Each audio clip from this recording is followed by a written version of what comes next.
Hello, everybody. As you can see, behind me looks a little bit different. I have changed some stuff. Let's see, is everything working? Yep, I have my audio connected right. I hope everybody is having a good weekend. And let's see, today is September 29th. Hi, Amanda. Hi, Chinny. And yeah, I have been following the news with everything, and it makes me so sad. Every everything that's been going on. Um, I am going to share a quick update with the hurricane. It's only going to be a 54-second video, and then I'm going to share some other stuff. So we're going to stay over here for a little bit, and then we're going to move over to Kick and watch an episode of Love After Lockup. It's been a really long time. New this morning, President Biden approved a Florida disaster declaration that includes 17 counties, and 7 of them are right here in Tampa Bay. So this will include temporary housing, home repairs, low-cost loans that will help cover uninsured property losses, and other programs helping businesses and residents that were impacted by Hurricane Helene. Closer to home, Governor DeSantis has released dozens of other resources and hotlines for anyone affected. You can find information about those right now on our website, 10tampabay.com. Well, the impacts from Helene are far-reaching, beyond just Florida. At this hour, at least 64 people are dead as a result of the storm. From Florida to Georgia to the Carolinas, there are still more than 1 million homes without power. Moody Analytics estimates that $26 billion in damage has been done with catastrophic flooding. We're going to have more on that in our next half hour. Yeah, it's crazy how the great impact that this storm has had all over. It places flooded that have never flooded or been hit with a storm. So it's a lot. And it's been a lot watching all that stuff. So something that people need to be aware of, if you are in an area that is flooded, or if you ever have to worry about flooding, electrical cars have been catching on fire. Electric cars have been catching on fire since the flooding. So if you have an electrical vehicle that is stuck in a structure, let emergency services know, because they want to move it away if you're unable to move it. Cleanup continues after Hurricane Helene in Georgia. 17 of the 56 people were killed were in the state of Georgia. Many of those deaths have been from fallen trees. As recovery continues, one of the biggest focuses for the cleanup is getting critical roadways back open. Our priorities right now are roadway clearance to emergency locations. We have to get our hospitals available. We have to get our emergency rooms available. Power crews are out in force in many areas working to get power restored. At last check, there are more than 718,000 customers without power in the state. Georgia Power representatives say they have about twice as much damage on their system compared to Idalia's impact on the area last year. Even though Helene is long gone from Florida, it is still wreaking havoc. Officials say salt water is causing electric vehicles to catch fire. Pinellas County near Tampa shared this video today. It did not say when and where it was taken, but it urged residents who evacuated to contact them so the fire department can check on their cars. Fox's Haley Hines reports. Water and the ion batteries do not mix, and they literally explode. And they did across the city of Tampa. You heard horns honking all in the distance because the cars were shorting out. Andrew Eleanor heard an explosion while hunkering down on Davis Island. The lithium battery, it got inundated and then blew up. And this was the aftermath, a charred electric vehicle surrounded by debris after the water rushed in. And because of the flooding that we've had some lithium ion situations. It wasn't the only fire. This one was along Blanca Street. Except in this case, Tampa's mayor says a fire likely started by an electric car spread to the home. It was gutted by morning, nothing left. Saw that home from the helicopter, and there's one wall left. So it's very, very tragic.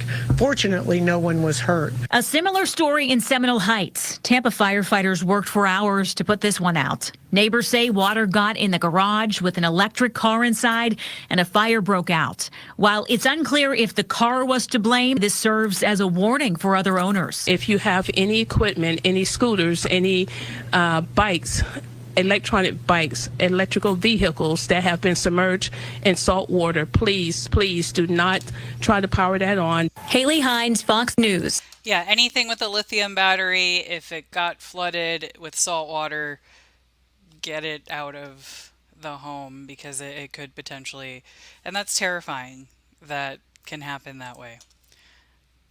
So moving along, Mayor Eric Adams has been in the news a lot. If you've been following, you know that he was recently indicted. The feds raided him months ago, and his staff, ex-fire chiefs have been arrested. There's all that. So the news caught up with him at church today, it looks like.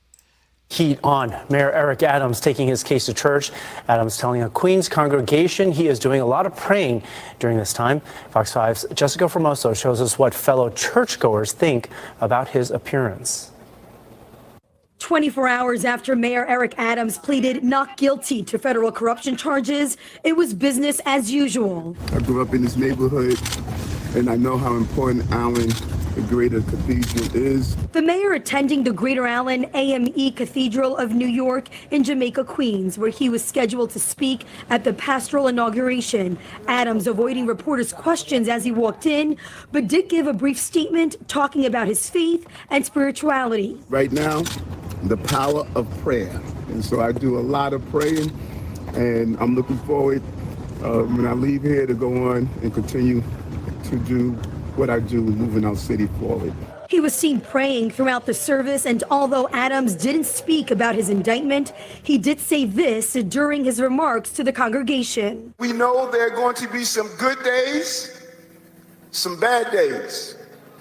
Some days you wish you would have gotten out of bed, and some days you wish you would have stayed in bed. Facing probably one of the biggest tests of his life, he is the first New York City sitting mayor to be criminally indicted, facing 5 counts, including bribery, wire fraud, and accepting improper campaign contributions from Turkey officials. He's continuing to do his duties as mayor and not being sidetracked by the issue at hand. When there's smoke, there's fire, and the smoke is blazing. On Friday night, Adams visited a senior center in Harlem, posting this video on social media saying, "Our efforts are making a real difference," maintaining his innocence and continuing to do his job despite being criminally charged and multiple calls for his resignation. There's nothing in the law that says if you are charged, you can't hold that public office because of the charge. Dante Mills is a criminal attorney and law professor. He says the only thing the mayor can't do is travel outside the country, and that's because his passport has been seized due to his charges. However, he can still travel within the country. There will be some restrictions with pretrial services. It may be set up where he has to report to a supervisor or somebody who's supervising his release. So if he has to leave the state or if there's some travel that's extended or something, he may have to get clearance. The mayor is due back in court next week. If convicted on all 5 counts, he faces up to 45 years in prison. Whoa, 45 years. He is the first New York mayor to be indicted, sitting mayor. I think he needs to resign. Oh yeah, the Jets. I have some Jet players on my fantasy football. I'm playing fantasy football on a couple different apps. I forgot to check my teams on one of the apps, so hopefully everybody's healthy. I need to look. But yeah, I agree with the one woman that said where there's smoke, there's fire. There's just too much going on and too many other people involved for this to be a witch hunt. If it's a witch hunt, they're doing a fantastic job. Because they've convinced me. So a mother and daughter are accused of forcing people to work. We've talked about...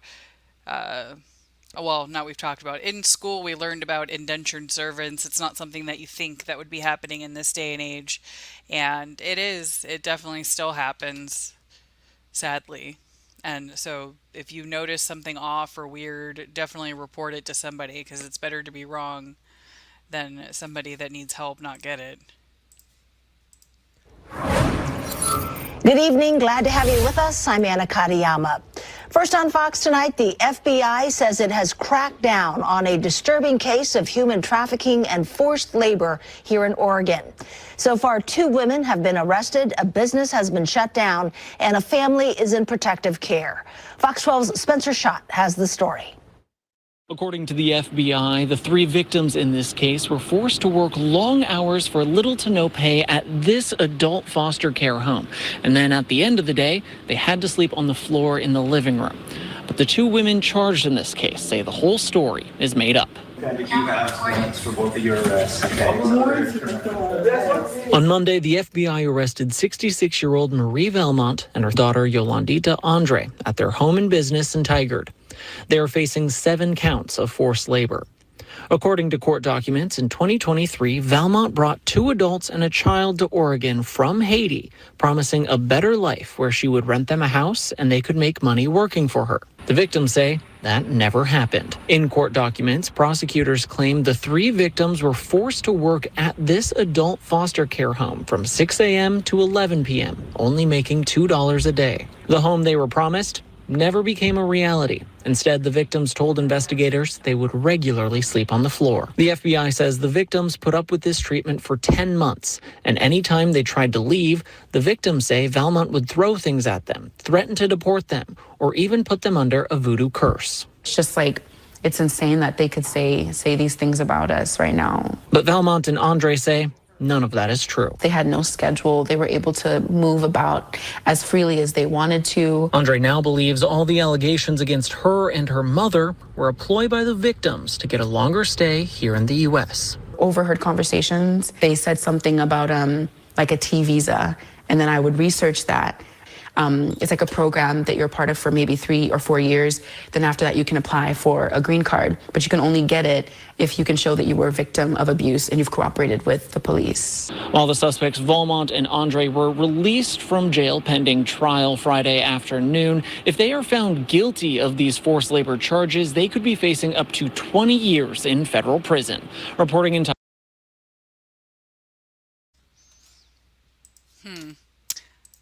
I would guess that there would be some evidence for there to be an arrest or an indictment, but I guess we'll see. I think adult foster care is like adults that need care for forever. Let me look. Adult foster care. What is that definition? Yeah, unable for those to live independently because of physical, mental, or emotional limitations. That's what I thought. Hello, Lola's mom, Tash, Poke Mom, Candace, everybody. Thank you for joining. But yeah, that's what adult foster care is. It's what I thought. People with disabilities of some sort.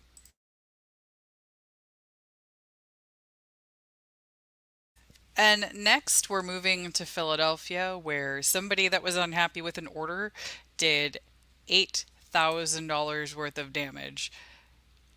People that work in the service industry, retail, fast food, people have gotten so much more worse and mean, and they just treat those workers like crap and have no patience for anything.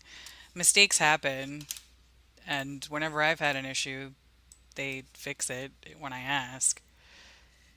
But yeah, no, this person damaged $8,000 worth of stuff.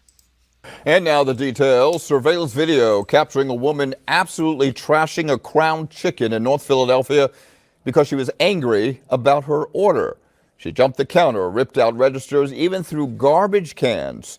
Action News reporter Walter Perez is live at police headquarters with more on this story tonight. Walter. That's right, Rick. It is bizarre video, but sadly not altogether uncommon. And as you'll see in that video, whatever happened ended with a very unhappy customer. The whole thing unfolded very early yesterday morning along the 2200 block of North Broad Street inside the Crown Fried and Grilled Chicken restaurant. This video shows what happened after a female customer became upset about something involving her order.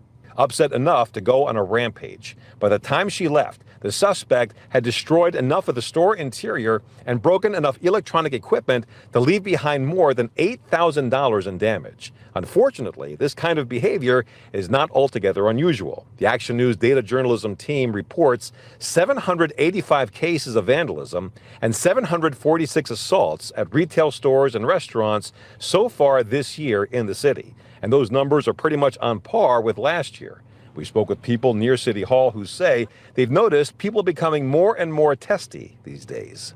The vibe is always wrong with people, you know. I don't know what it is. Maybe they're just unhappy with life. So I think the city is agitated. Hopefully one day, one year, everybody get together and love and help each other. That's what I hope. I think people give into their impulses more than they would have in years past, maybe. Maybe social media, I don't know.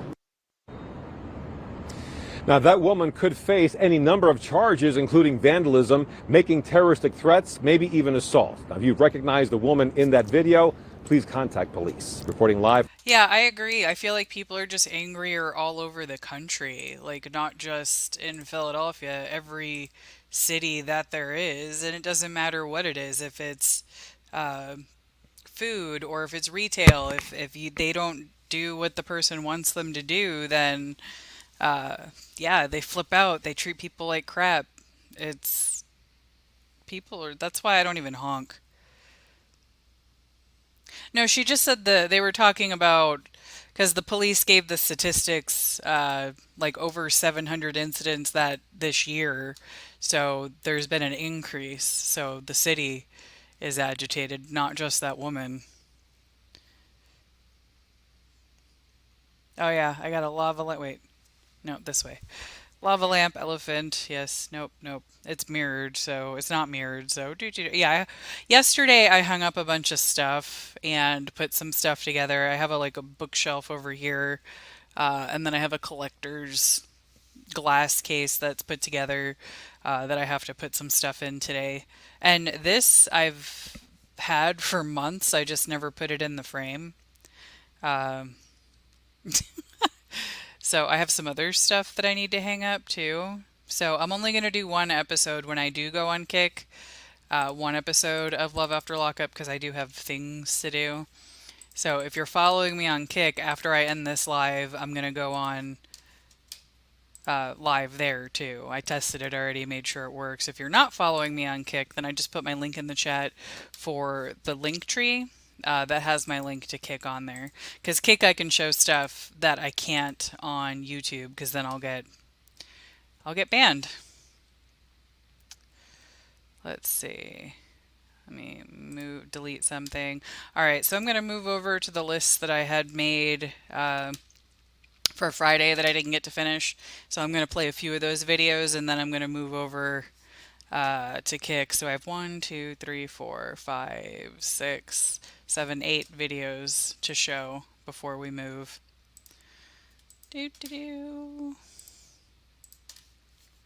All right, so first, part of the interview of Madeline Soto's mom has been made public. It's been shared all over the place, so I'm going to share some of that. And then there's some New York suspects for groping some kids that I'm going to share. So, just warning, I don't know what is in these videos. I just got a pop-up. Hold on. Thank you. This program contains subject matter and language that may be disturbing to some viewers. Viewer discretion is advised. Yeah, we're not moving to Kick right now, but we will probably in about 30 minutes.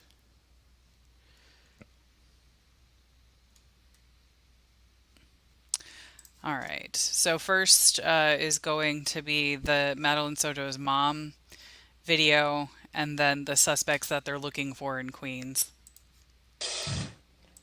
Madeline Soto celebrated her 13th birthday back in February, and a few days later, Madeline was dead. Thankfully, it didn't take long for a suspect to wind up in handcuffs. A man who lived on and off with Madeline's mother and who allegedly had been grooming the girl sexually for years. Shockingly, Madeline's mother even knew about it. In an update to this story tonight, we now have tapes.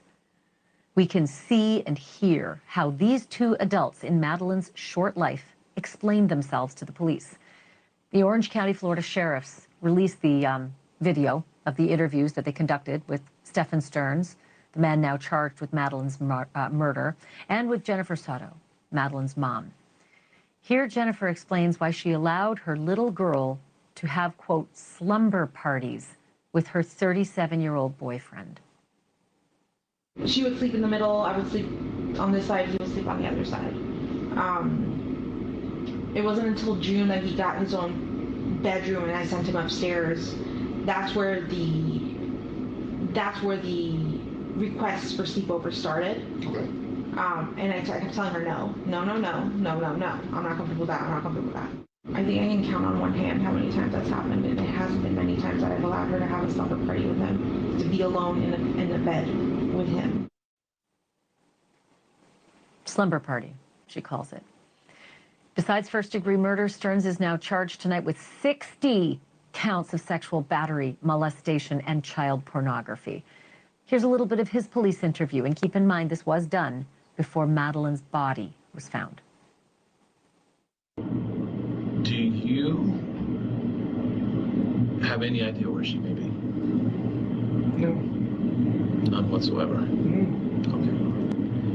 You want to get something off your chest. I don't know what it is, but I'm pleading with you. I don't know. I dropped her off. Where? I dropped her off on the road to school. It was the last I... So I just want to share a statistic real quick. So the chances go up much higher when there is an unrelated male in the household. And so child abuse is 40 times more likely in single parent households when someone else is brought in. And Dr. Phil had put some to much higher statistics and broke it down by related, unrelated, if it was a boyfriend or a friend and all those kinds of things. But 40 times more likely when you bring somebody around your kid, and then you're gonna let him sleep in the room with your kid. Like, there's absolutely there's no reason for that. She needs to be charged too. I think she needs criminal charges as well, because that's just so irresponsible as a parent.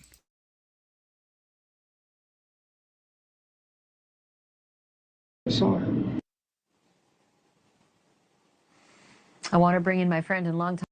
I dropped her off on the road to school. That was the last I saw her.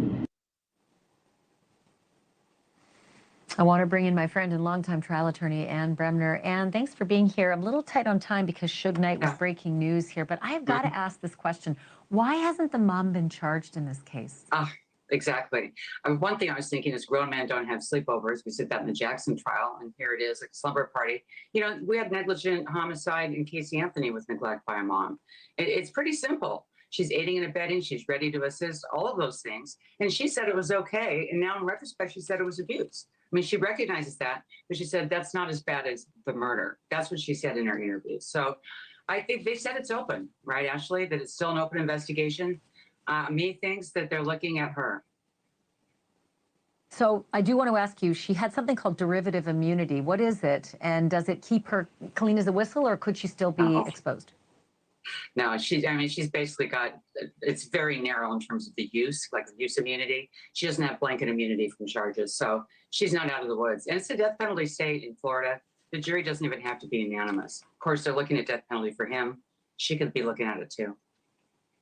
Terrible case. Wow. You think that she could face the death penalty? You think she could be facing, what, a felony murder or some part of the murder? Right. And I just looked at the statute for death in Florida, Ashley. There's so many different grounds for seeking a death penalty in Florida.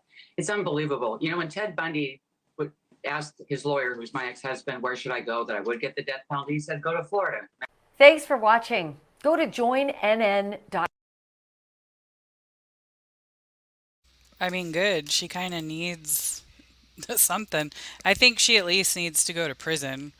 That she just basically served her child up on a platter to a predator.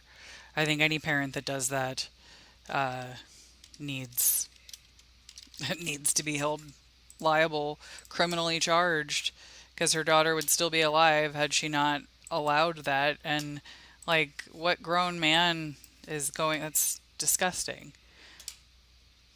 So 2 men in Queens were caught on camera groping 2 teenagers, and New York is on the lookout for these guys. Police are looking for 2 men accused of inappropriately touching young girls in Queens. Let's get out to News 4's Mark Santia. He's in 1 KP with a safety alert. Mark? Hey, David and Pat, police tell us these are deliberate, planned out attacks, and the men are targeting children who are going to school. Police are searching for these 2 men. Detectives say they're targeting young girls in the Elmhurst and Maspeth sections of Queens. This is the MO of a sexual predator. This is exactly a parent's worst nightmare. Watch this guy wearing blue scrubs. Police say he spits his drink on a 12-year-old girl as she's walking to school in the area of 71st Street and 54th Avenue. Detectives say the man pretends to clean off the child, but instead he inappropriately touches her. He then attempts to sexually assault another 12-year-old girl moments later by using the same ruse. Just horrified for the children. Police say there's a second groper attacking children in the same area. Using a dog to entice the girls into a conversation on a bus Police say this man riding a crowded Q58 bus in the morning as children are going to school near 72nd Street and Grand Avenue. He's carrying a Chihuahua in a bag. Police say he uses the dog to make children feel comfortable. This man is intentionally using a puppy to sexually abuse girls on the way to school on a bus. The man gropes one 11-year-old. Minutes later, on the same bus, he gropes another 11-year-old girl. Chief John Schell is disgusted. Predatorial, dangerous, and common denominator, young girls going to schools. Residents in the area are furious. I think that's terrible. It's horrible. That should never happen in a neighborhood with anybody. The NYPD increasing police resources across the community and also encouraging parents to speak to their children about these two men. We can move quickly. We're hitting the bus lines. We're hitting the schools, crime prevention, community affairs, cops on the beat with these pictures. We're going to close these two out rather quickly. The chief tells us they're also working with the community, working very closely with the community to find the two men. He says he is confident with all of the resources, arrests should be made soon. We're live in Lower Manhattan. Mark Santee. Well, if you're in New York and you know who that is, call Crime Stoppers because they need to get arrested too.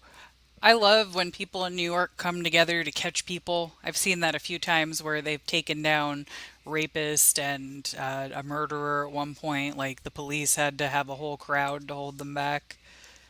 That's when you see New York come together for the greater good.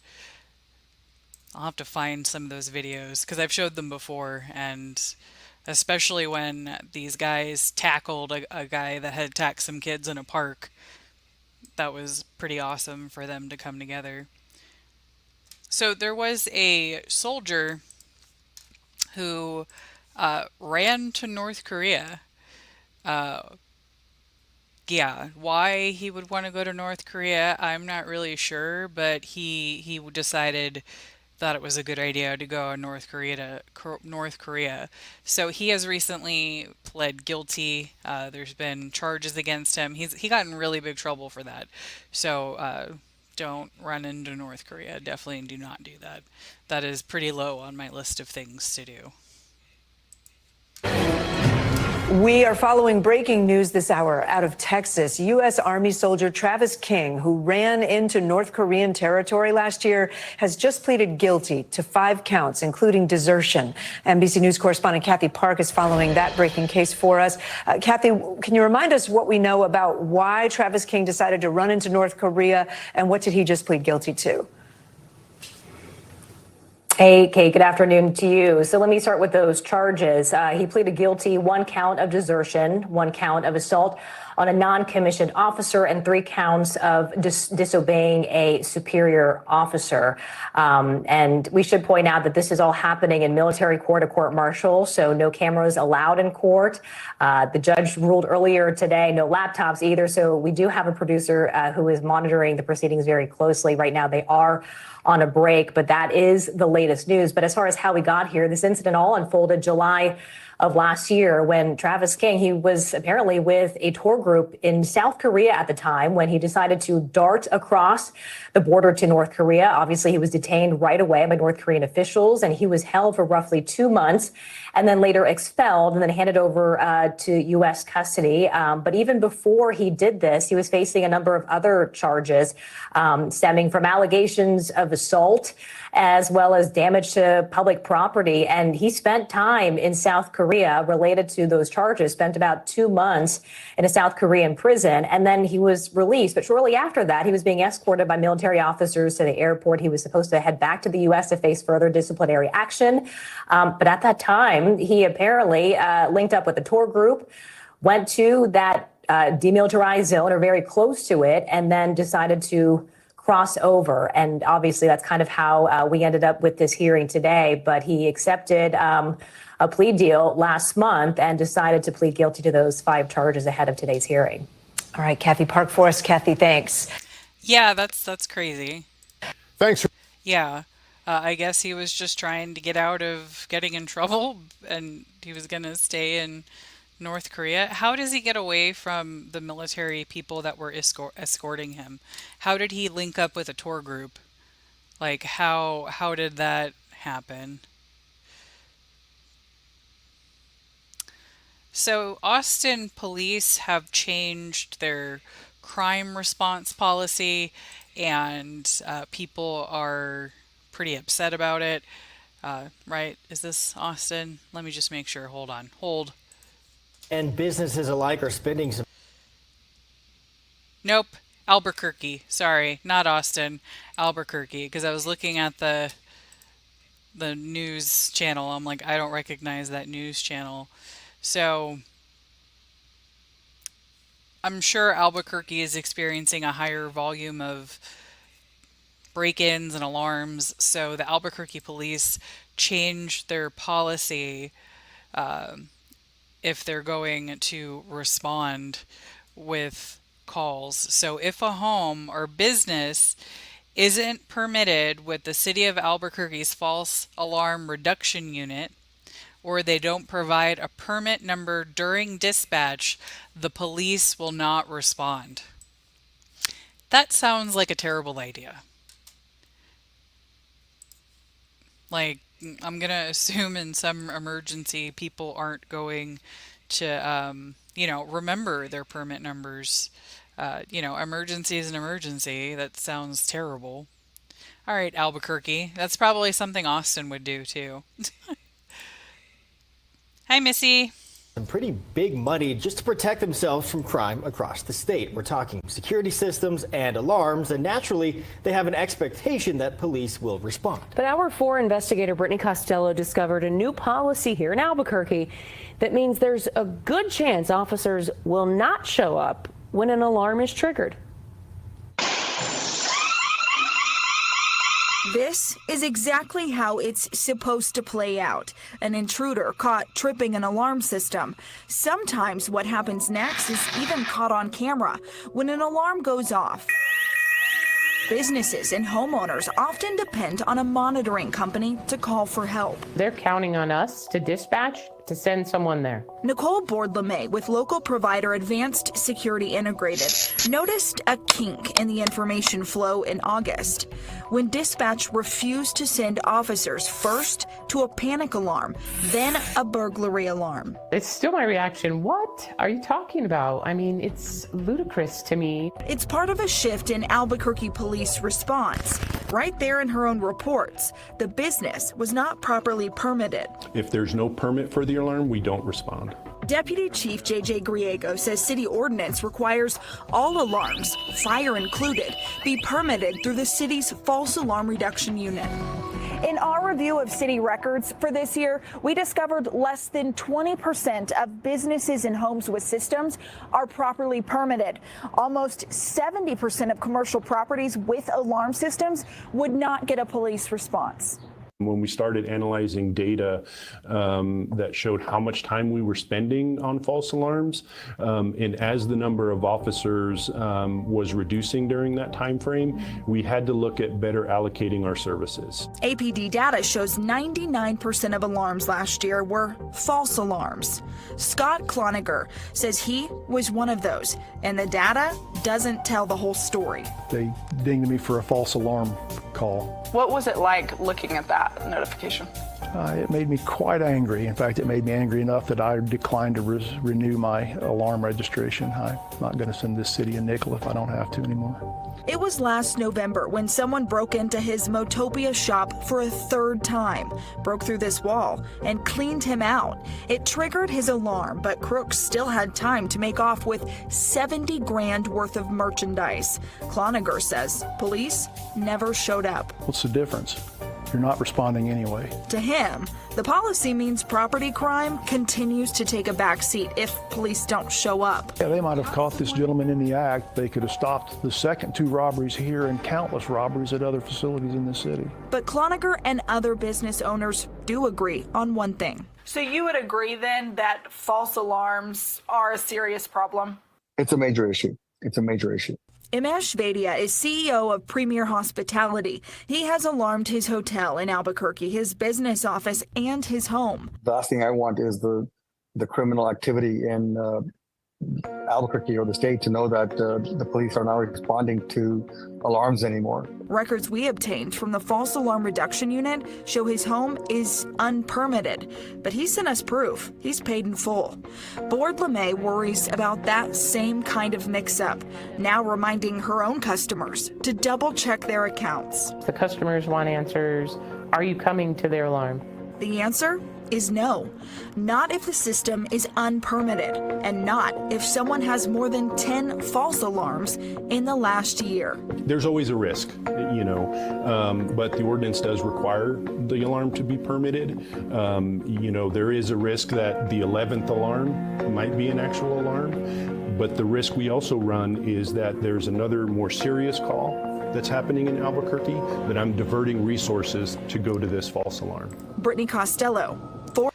So I want to know how that guy got dinged for a false alarm when somebody did break into his place. So I don't understand that either. That's horrible. Well, you just let all the criminals in Albuquerque know that you can break into places and the police won't come.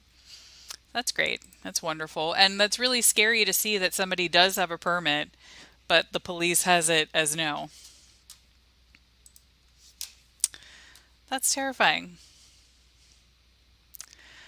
Yeah, that is, so I used to, when I did luxury home automation, we did alarm systems, and yeah, permits was very important. We would make sure that, our clients had permits and all that stuff. But in Harris County, they'll come, I just put way too much lotion on my hands.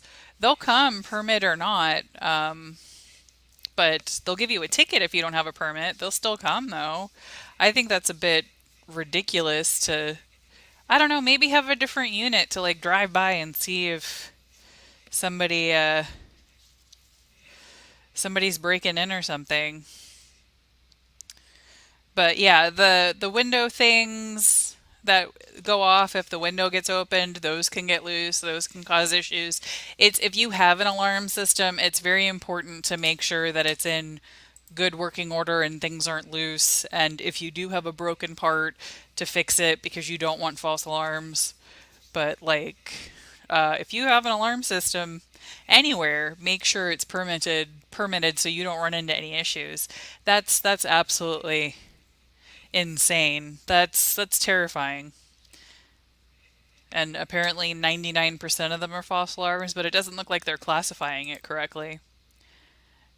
So moving on to Arizona, there was a fatal shooting at the University of Arizona.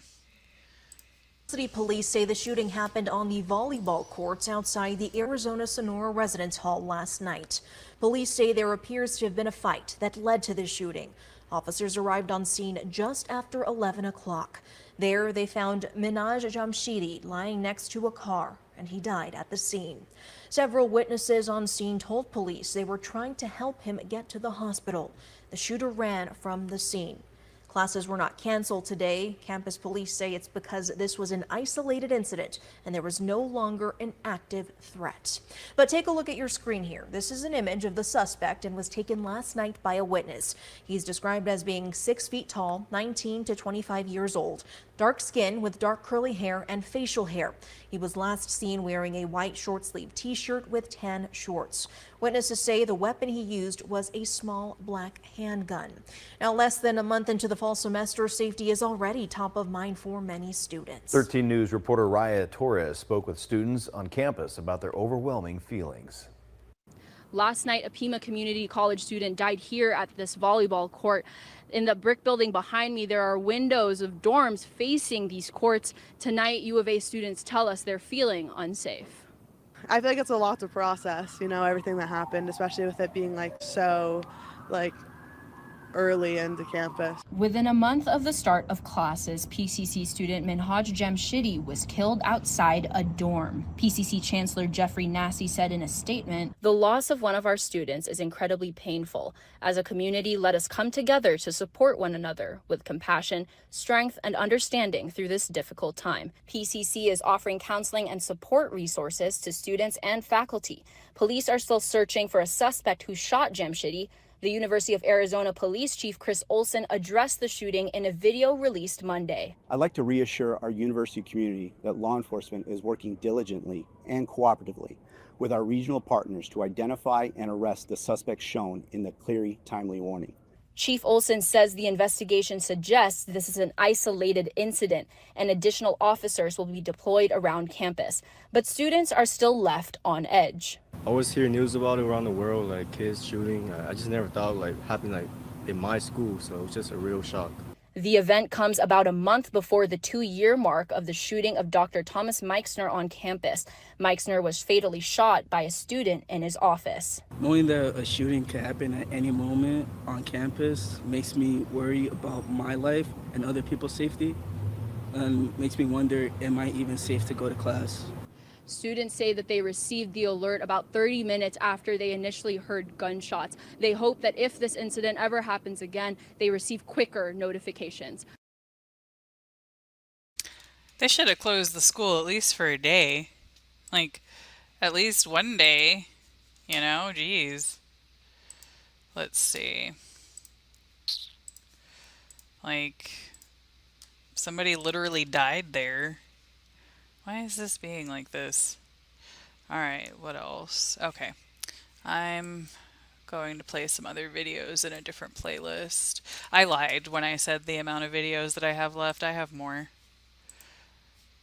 So we'll play a few more and then we'll move over to Kick. Where's the other playlist? Doot doot doot. So, going to Phoenix, Arizona, the Department of Justice has found that the Phoenix Police Department has violated the rights of many people. So that area of the country seems to be messing up a lot of shit right now. So this is, this was found that they do a force first kind of thing.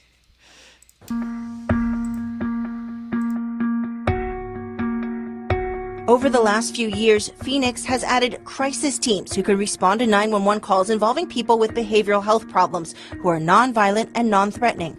Instead, the U.S. Department of Justice found Phoenix police officers often take a force-first approach when interacting with people in crisis, violating their rights. I'm senior investigator Melissa Blasius, and this is an exclusive, in-depth look at the DOJ pattern or practice investigation, showing you what federal investigators saw, and a warning, some of this video may be hard to watch.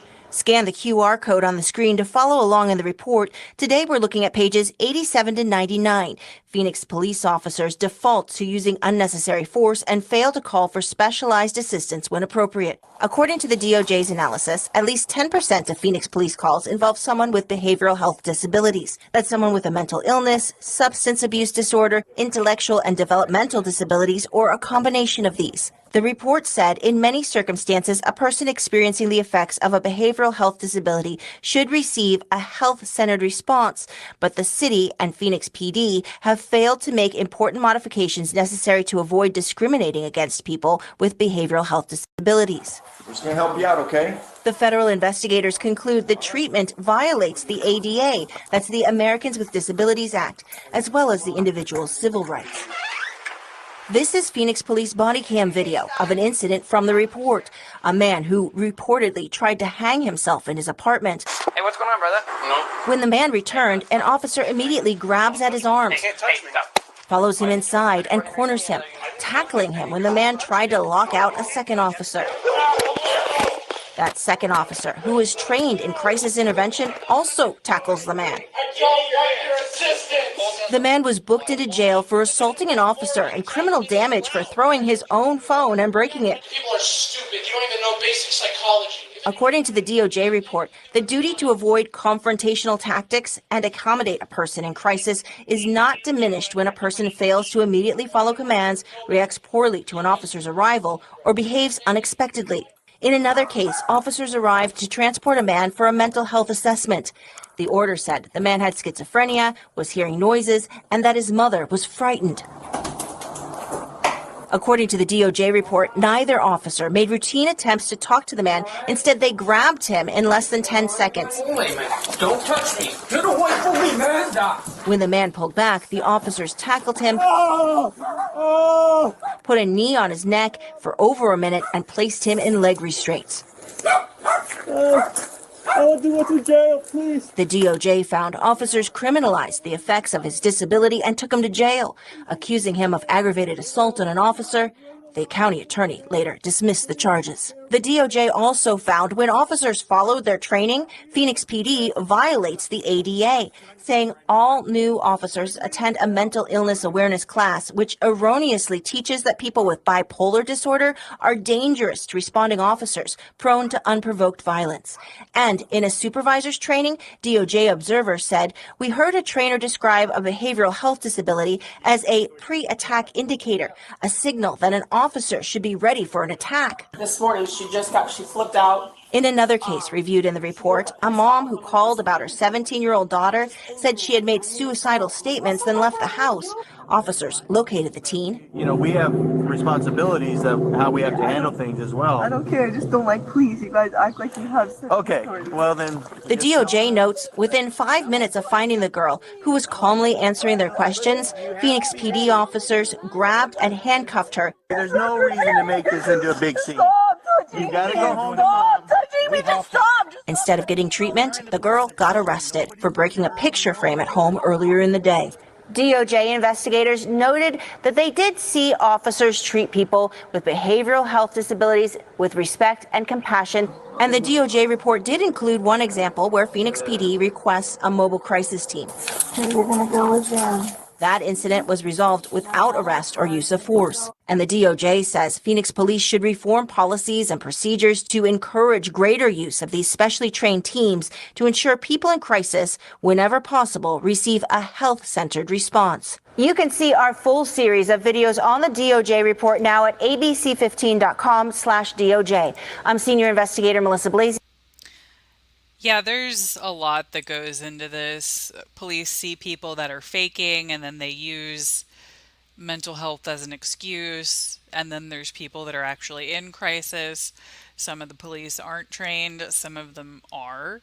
And some of their training is wrong. It's a very layered issue. One of my friends in New York, her ex called the police and said that she was going to take her life, which wasn't true.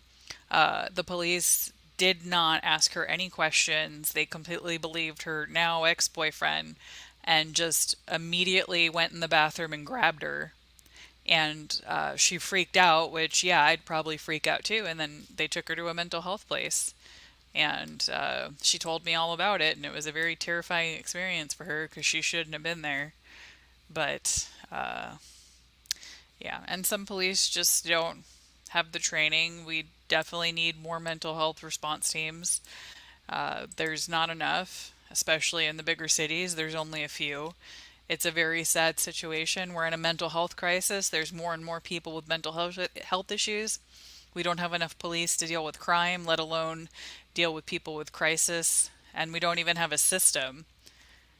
We don't even really have a system for people with mental health issues. There's some people that, you know, they have serious mental health issues and then they keep going and committing crimes and they really should have a facility or something, and there's not a facility for them. So there's so many issues with the system. Yeah, it's definitely not black or white at all. It's many, many shades of gray, sadly.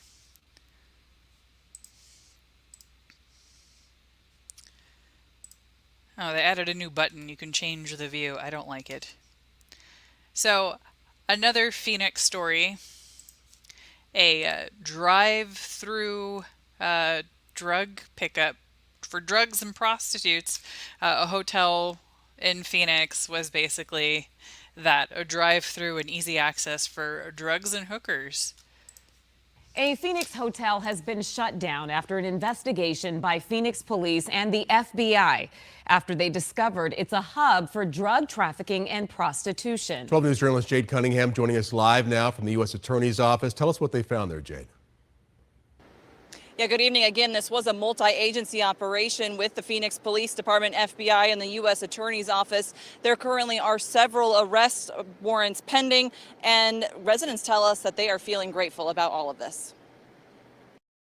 There's a sense of relief after a multi-agency operation shut down this building near Bethany Home Road and I-17. Very young age girls. And how were they dressed? Naked, literally nothing. The building, known as the Royal Inn, was well known for activity involving drugs and prostitution. Neighbors who live near it say it had been going on for many years. Like, it was a drive-through with women out here, and it was just a lot of cars and basically a drive-through. But on Tuesday, the U.S. Attorney's Office announcing an end. It was a large thanks to the community for the work that they have done in giving us data that we need in 21st century policing to help figure out which areas to respond to. They say the operation began around 2015 when Phoenix police started receiving complaints from citizens about the property and what was reportedly happening there. What we found was there was just a lot of criminal activity occurring on property. In addition to that is we attempted to make arrests. However, that really wasn't making the biggest impact.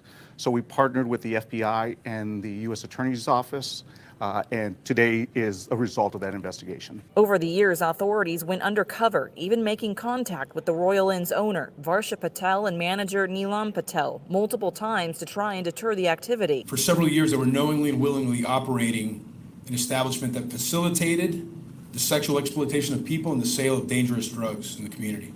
They essentially operated a marketplace for illicit activity located steps away from a neighborhood where children were walking to school every morning. And they profited for years while turning a blind and uncaring eye to the families that live in that neighborhood. On Tuesday morning, the U.S. Attorney announced seizing the property. Arrest warrants are also now pending for the Patels, who now face several charges. Varsha and Neelam Patel are charged only with permitting drug dealing and prostitution activities on their premises, along, of course, with laundering the dirty money from those activities. And as the investigation continues, residents thankful authorities took action. I know people for sure, like not just me, but a lot of people wanted some kind of change. And I'm sure a lot of people that live around here is going to be glad that something happened already. Because I know a lot of people would always ask, why has nothing changed? Because it's been going on for years. But now a change has hopefully happening.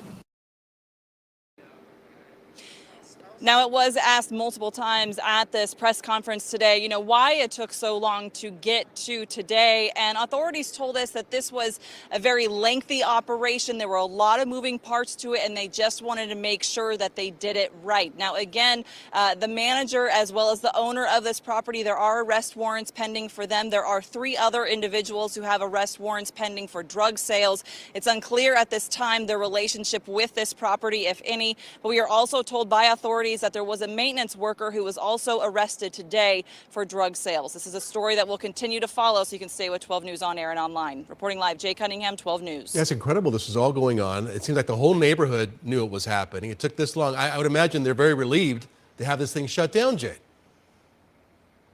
Absolutely. We spoke with a couple of residents who were watching this raid happen earlier this morning, and they told us just that. And also authorities telling us at this press conference that residents also going up to them, thanking them for their efforts with this long operation and, getting to this point where these arrest warrants are pending. So a lot of people today very grateful about this result. Yeah, some cleanup. Good. Yay. No more hookers and blow one-stop shop. Sorry, guys. I don't know where. So in Oklahoma, the news channel KFOR had to get a temporary restraining order. A federal judge has granted KFOR a temporary restraining order against State Superintendent Ryan Walters and his press secretary, Dan Eisert. It's a legal victory and a first step because the order allows KFOR to attend tomorrow's State Board of Education meeting and press conference. News 4 was denied access on several occasions to these meetings and press conferences until this week when KFOR, along with the Institute for Free Speech, filed a lawsuit seeking a temporary restraining order and preliminary injunction. News 4's Adria Goins was in a federal courtroom for today's hearing. Adria.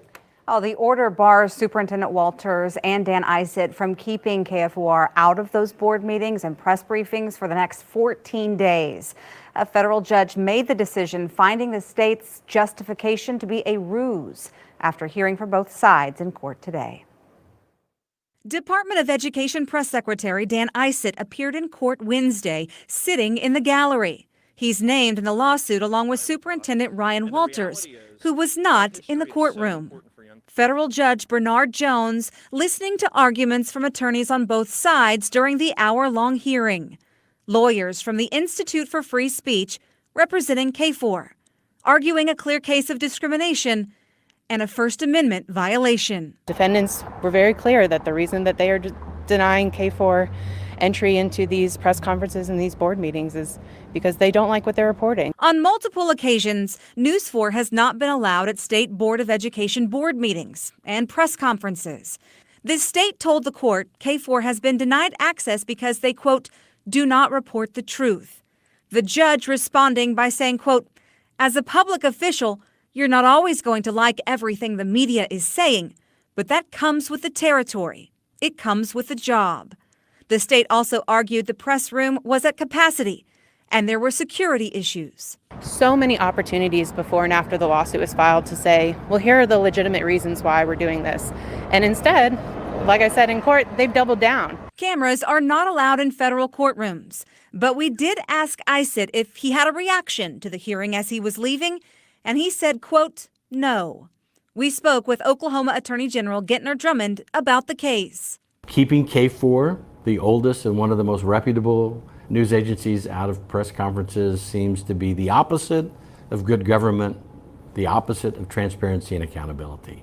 And for that, I give him low marks. And for KFOR's litigation, I give you high marks. That's what journalists must do to hold elected officials and appointed officials accountable. Again, the judge's ruling in our favor today. Our crews will now be allowed inside tomorrow's Board of Education meeting. This is just step one in KFOR's lawsuit. The judge indicated he will issue an order for the injunction at a later date. Now, we did reach out to the Department of Education for their response on the ruling. And Dan Isett saying in this statement, quote, a judge can give KFOR privileges, but that doesn't keep the organization from being fake news. Obviously, a statement we do not agree with, considering our 75-year broadcasting history as Oklahoma City's legacy television station and our commitment to bringing you fair, unbiased news. Ooh, shots fired. Y'all really duking it out in Oklahoma. Education, anything education, well, yeah, education is pretty dramatic nowadays. Didn't used to be, but now it is. Where's Hillard? The details in this report. I don't even know where Hillard is. Columbus, Ohio. So this is in Columbus, Ohio, where a 6-year-old woman was attacked inside the restroom by a 26-year-old. I don't know what the hell is wrong with people. Were they at the at-home store? There's one of those by me. I haven't been to it yet. I've never been inside one of those stores. But and I feel like there's also an uptick of senior citizen attacks too. Are they just easy targets? Because why the hell would you attack an old person?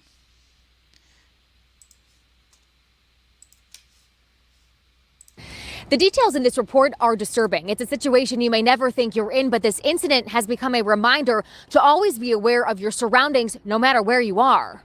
But how many times do you say, I'll meet up with you, I'm going to go to the bathroom, I'll meet up with you on aisle 12 or whatever. Randy Rasser looking for Halloween decorations inside At Home Thursday. She says last week's attack there giving her new perspective. Hearing this now at home or a decorating store or whatever this is, you're like, oh my gosh, it's like women's territory here. And yeah, my head's on a swivel now. Take a look at this body camera video. You see Hilliard officers running into the store. This way? Okay. Employees pointing police to the restroom where the victim's family was able to hold the suspect, Muhammad Kamara. Lock your fingers, put your hands on your back. You've been detained. According to court records, Kamara was seen on store cameras following the 60-year-old victim until she enters the restroom. When she left the stall, Kamara was standing near the sinks. The victim questioned why he was there, and that's when police say he attacked, grabbing her throat, slamming her against the wall, and covering her mouth. But she was able to scream, getting the attention of her family, her son calling 911. I mean, my mom wasn't there alone with him, so yes, he burst through the door to make him get off of my mom. Okay. Do you guys know him, or is he just a random guy that approached your It's mom? a random guy. No, my mom walked into the bathroom, and all of a sudden we heard screaming, yelling for my dad, and luckily we were close, and so my dad went and burst in there because my mom was screaming for help. Good for her. I mean, really good job of being aware that something was off, immediately fighting back, screaming, calling attention to herself. Co-owner of Endeavor Defense and Fitness, Aaron Giannetti, says after hearing about the incident, they posted this on their social media pages, offering training for the victim's family and the community. He says if you find yourself in the same situation as this victim, do this. Fight like crazy. Hit hard, scream, be aggressive, and just keep fighting and fighting and fighting. The victim will be okay. According to the police report, she had a broken blood vessel in her eye and some bruising on her face and arms. Kamara is being held on $250,000 bond. On your side, I'm Kate Seifert, ABC 6 News. You're lucky they came, my friend. Oh, they trapped his ass in the bathroom. Good for them.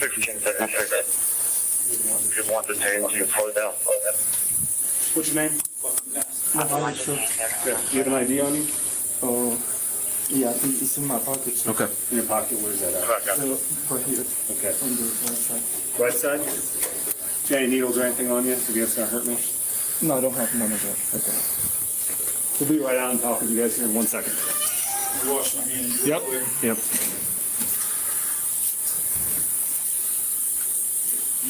With the wrong kid. That's what you did. You the wrong woman.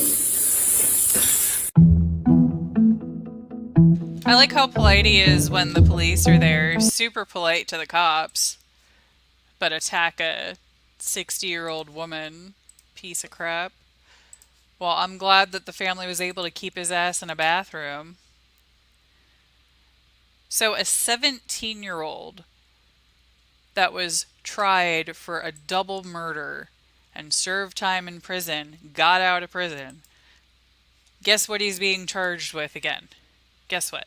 I bet y'all can't guess. No, you guys can guess. You guys are smart. Yeah, so this is in Los Angeles. So a double murderer as a juvenile murders as an adult. What a shocker. Surprise. It is a disturbing Whoops, I clicked it. and heartbreaking case because innocent lives were lost. Now the families of the victims are demanding accountability, not just from the person who committed the murders, but from Gascon himself. It's devastating, honestly. Nearly 5 years ago, Cynthia Carrera's brother, Alfredo Carrera, and his friend Jose Flores Velasquez were murdered in South Los Angeles simply because they were standing in a rival gang territory. Both men were not gang-related.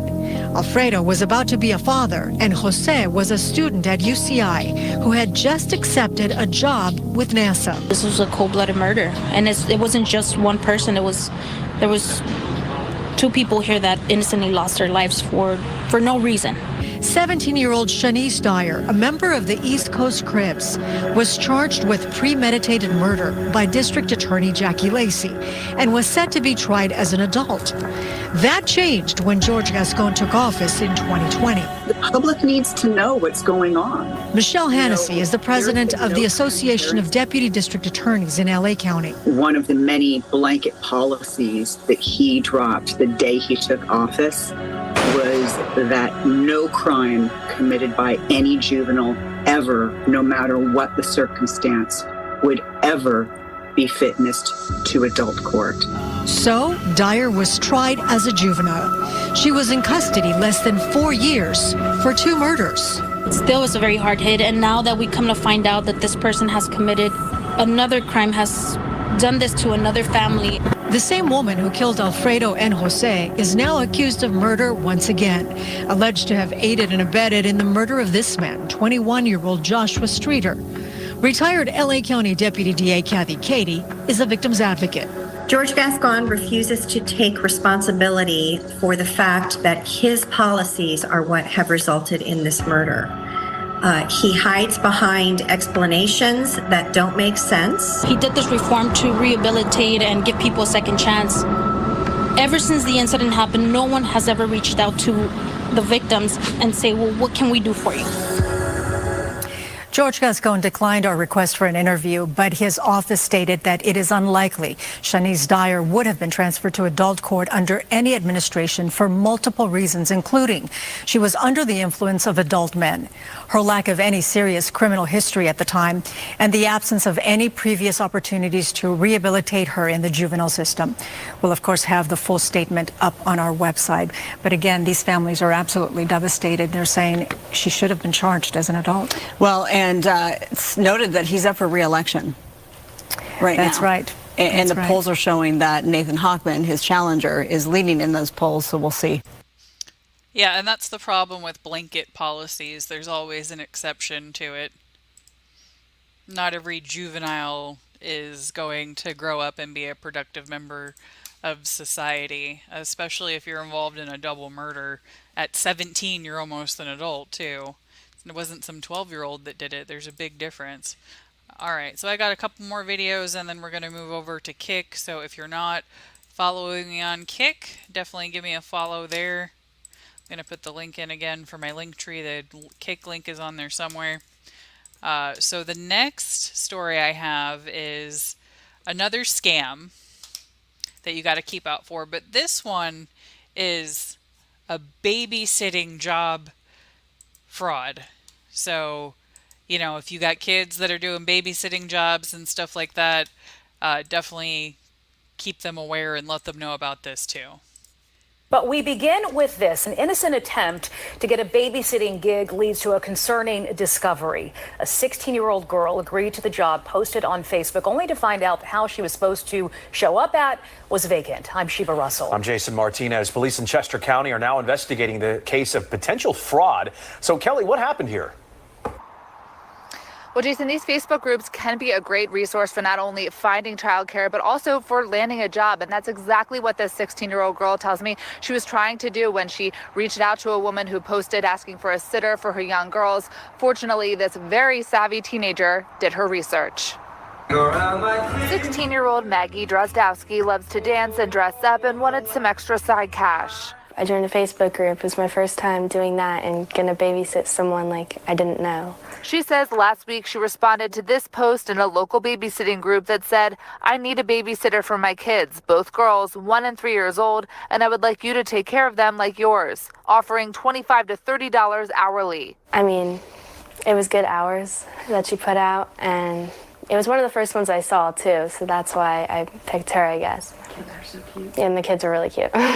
Maggie says she reached out to the woman and they exchanged messages. She says the woman gave her the address in Downingtown, and at one point, the woman asked her to also help organize furniture she will have delivered, saying she will send her a check to pay for the furniture with an extra $200 to use for errands and toys for the girls. Maggie agreed to help, but decided to research the address just to be sure. I just already felt weird about the situation, and I noticed when we looked it up, the house is for sale, which I thought was weird, and I told my mom. We called the realtor, and he said nobody's lived there since May. The homeowners tell Fox 29 they have no idea who this person is. They say the home is currently vacant and for sale, and they're terrified their address was used. It could have been either just a money scam, or someone could have actually been waiting there for me when I came, and it could have turned into something worse. Euclid Township police say the potential fraud is still under investigation, but pointed to scams the Federal Trade Commission warned about this year, including a nanny scam.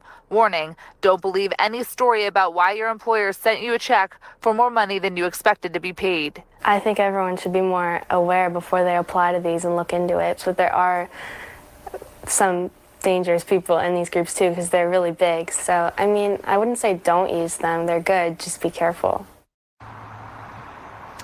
Now, the FTC says you should be suspicious if you are hired for a job without doing any kind of interview, either in person or over the phone. And they said if you get a check before you start working, that should be a red flag as well. We do have more of their recommendations on fox29.com. Jason and Sheba? Yeah, Kelly, just goes to show if she is, she listened to her instincts, right? And something told her something wasn't right. And we should all take some advice there. All right, Kelly. Yeah, definitely. Definitely be aware. And when checks are involved, there's a lot of fraud. And I don't know what people pay babysitters, but I feel like $25 to $30 an hour is a lot. Like for a teenager. Let's see. How much do you pay a babysitter per hour? Let me see.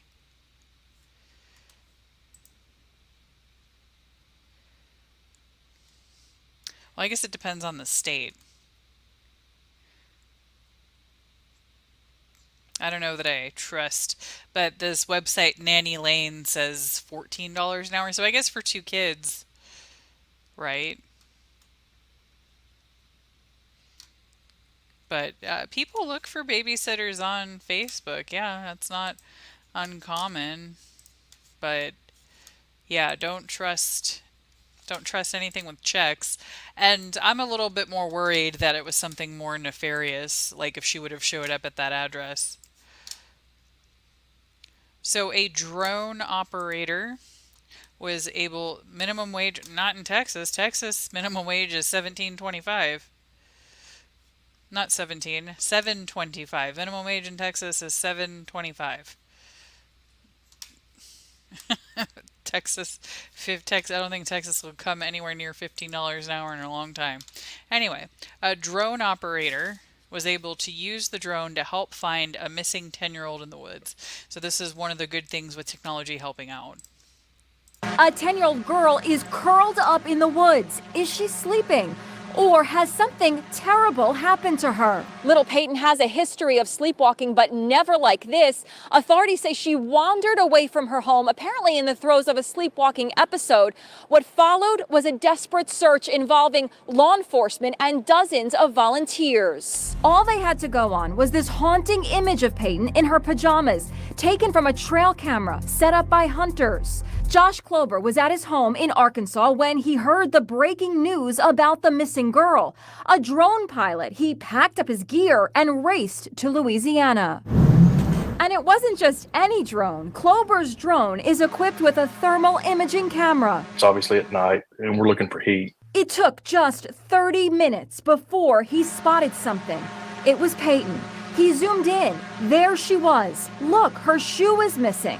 But was she okay? A lot of clapping, and then it got quiet all of a sudden, kind of eerie silence. And then I looked at the screen, she wasn't moving. Some pretty bad thoughts kind of run through your mind. Then she awakens. She's awake! Yeah, it was pretty emotional for everybody. From the back of his pickup truck where he was piloting the drone, Klober directed rescuers to Peyton's location. I had the spotlight on her, obviously, and I kept the spotlight on her so the authorities could find their way in. You know, they could just look up, see the drone, and then see where the spotlight was pointing. You can see a family friend lift the youngster into his arms. He carries her through the woods to a police car. Someone gives her a bottle of water. She told her rescuers she was hungry. Klober believes she had been sleeping for hours. The reason I could tell she'd been there a while is around her feet. There were some leaves there, and you could tell that it was bare dirt, so she was probably moving her feet around while she was sleeping. Sleeping Beauty, awake at last. She's awake! Woo!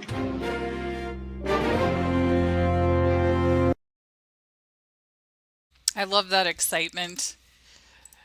How excited he was and how much he wanted to help, and that he went out there and did that because he didn't have to do that. That's a technology that the police and first responders should have, so they can be able to do those things because they were able to find that kid a lot quicker than they would have normally. Let's see.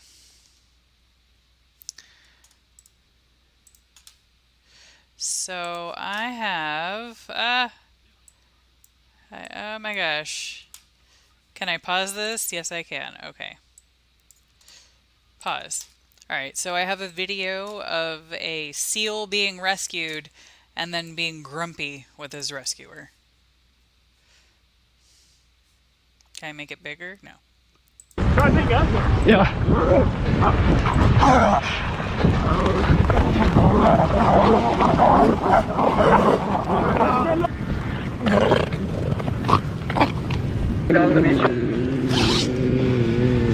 Blackstrap. Okay. Catching? Yeah. How is his mouth? We'll figure this out when he bites me. Okay,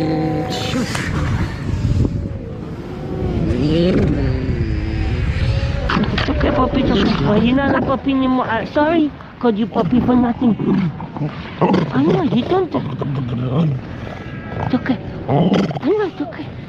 You go now. We need to go help your friends. Oh my god, it sounds like a bike starting. Did you hear that? It sounded like a motorcycle.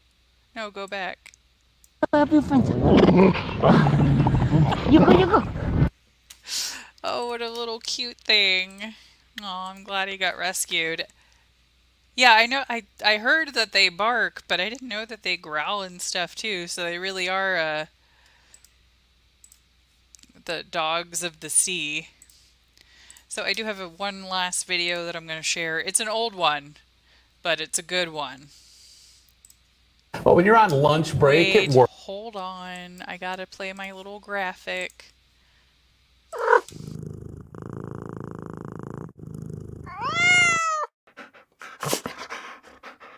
Gotta play the graphic first.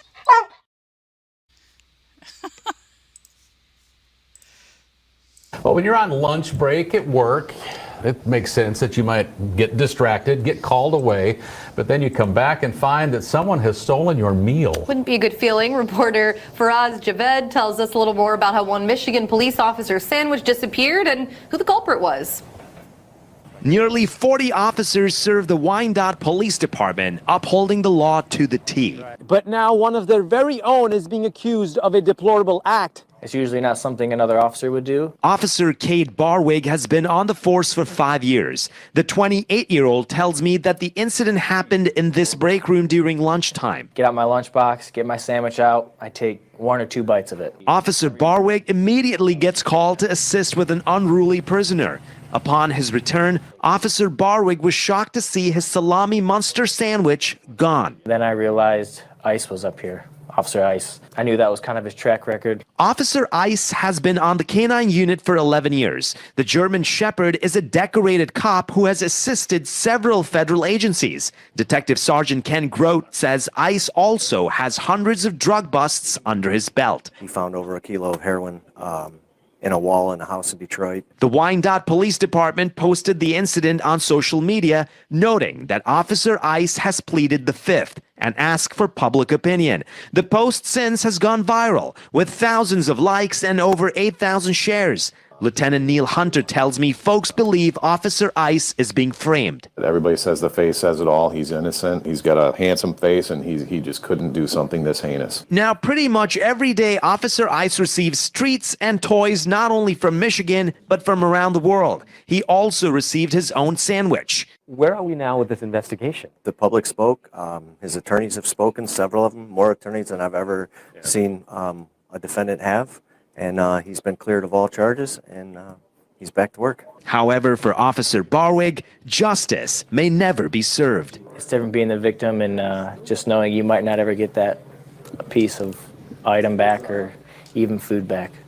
Will you ever get over this and forgive Ice?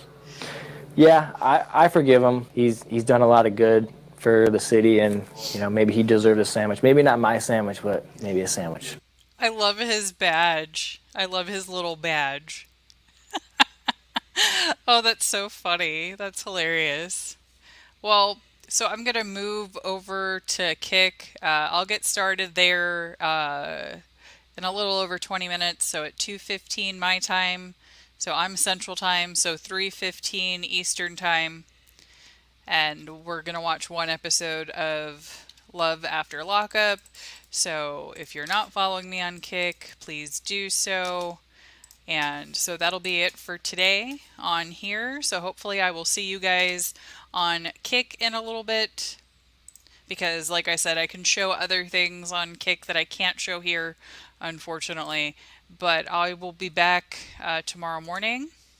And I hope everybody has a great rest of your Sunday. And I hope I see you on Kick. Bye, y'all.